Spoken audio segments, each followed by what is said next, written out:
आज हर जगह एक ही बात सुनने को मिलती है, एसआईपी करो और फ्यूचर सिक्योर करो, पैसा डबल हो जाएगा।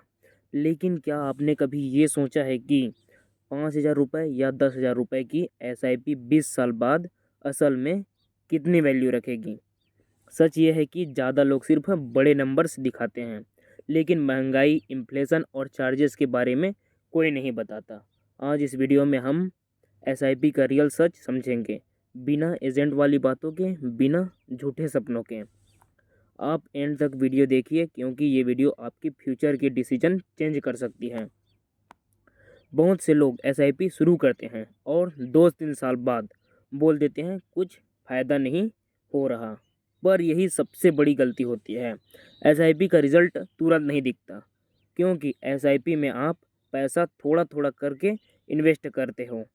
समझिए इसे ऐसे, पहले 5 या 7 साल सिर्फ बेस तैयार करती है। सबसे पहले 5 या 7 साल तक एसआईपी सिर्फ बेस तैयार करती है, जड़ें बनाती है। पैसा ग्रो नहीं होता, पैसा ग्रो होता है बट थोड़ा थोड़ा, पर पैसा ग्रो होता है पर ज़्यादा नोटिसेबल नहीं लगता। लेकिन 8 से 10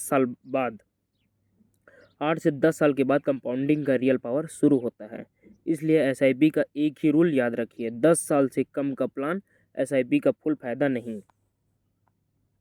अब बात करते हैं उन पैसों की जो आपको दिखते नहीं लेकिन चुपचाप कट जाते हैं। Expense ratio. Mutual fund company हर साल फीस लेती है।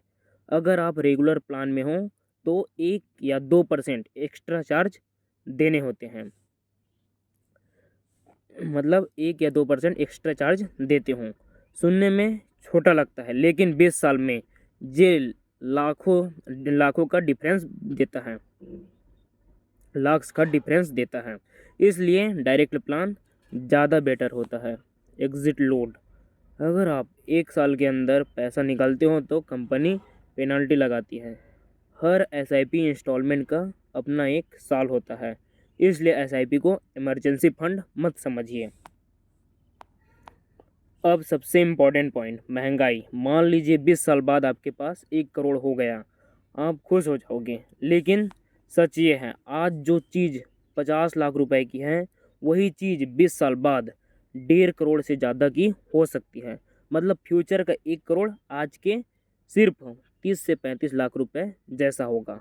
इसलिए सिर्फ एसआईपी करना काफ़ी नहीं, हर साल एसआईपी थोड़ी थोड़ी बढ़ानी भी ज़रूरी है। इसे कहते हैं स्टेप अप एसआईपी। ये महंगाई को बीट करती है। हर साल आप 10% 20% बढ़ाते रहना, स्टेप अप एसआईपी करते रहना। यहाँ लोग एक बड़ी गलती करते हैं। म्यूचुअल फंड में 2 ऑप्शन होते हैं। एक ग्रोथ प्लान, मतलब उसमें होता है प्रॉफिट वापस इन्वेस्ट होता है, कंपाउंडिंग स्ट्रांग होती है, लॉन्ग टर्म वेल्थ के लिए बेस्ट। एक होता है IDCW, इनकम डिस्ट्रीब्यूशन कम कैपिटल विड्रॉल। बीच बीच में पैसा मिलता है, कंपाउंडिंग टूट जाती है, डिविडेंड टाइप, इसमें डिविडेंड मिलता है। अगर आप फ्यूचर के लिए पैसा बनाना चाहते हो तो ग्रोथ प्लान ही सही चॉइस है। तो एसआईपी सच में पावरफुल है, लेकिन सिर्फ उन लोगों के लिए जो 10 साल या उससे ज़्यादा इन्वेस्ट करते हैं, डायरेक्ट प्लान चूज़ करते हैं, हर साल एसआईपी थोड़ी थोड़ी बढ़ाते हैं। आज ही चेक कीजिए आपका प्लान डायरेक्ट या रेगुलर है। तो आई होप आपको ये समझ आया होगा। मिलते हैं नेक्स्ट वीडियो में, तब तक के लिए इन्वेस्ट स्मार्ट। आप अपनी एसआईपी कितने साल के लिए कर रहे हो कमेंट में ज़रूर लिखिए। और लास्ट में यही कहूँगा, चैनल का नाम एसेट कोड है, मेरा नाम मनीष है और यही मेरा सोच है।